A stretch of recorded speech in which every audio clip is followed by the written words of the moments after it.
que es diu Togut to Go, que és pel malbaratament del menjar. Doncs hi ha establiments del municipi que el que sobra, en comptes de llançar-ho, ho venen o ho revenen amb un preu que llavors en aquest cas nostre, dels hotels que jo represento, no de tots els hotels, els que d'això ho donem a externa. No?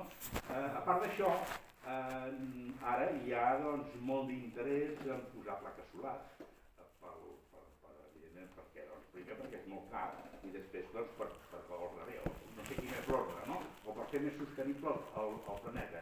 Ara s'han aprovat els pressupostos, em sembla ja, o s'estan a punt d'aprovar, que jo no sé aquests pressupostos si us els han deixat mirar a vosaltres o vosaltres heu donat un cop d'ull, perquè em sembla que en principi, quan per exemple les plaques solars havia de ser molt important l'ajuda que donaria l'Ajuntament, no només a cases particulars, sinó a negocis també, i m'ha donat la sensació, sembla m'ha arribat a l'orella que això ha quedat una mica tímid. No sé si esteu al corrent, no esteu al corrent... Nosaltres en prenem nota, tot i així, jo ho voldria per clarificar. Pues la cosa es que yo... del menjar. Doncs hi ha establiments del municipi que el que sobra, en comptes de llançar-ho, ho venen o ho revenen amb un preu que llavors en aquest cas nostre, dels hotels que jo represento, no de tots els hotels, els que d'això ho donem a externa. No?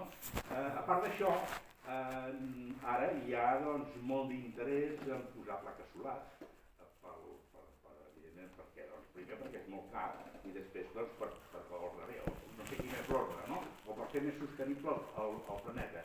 Ara s'han aprovat els pressupostos, em sembla ja, o s'estan a punt d'aprovar, que jo no sé aquests pressupostos si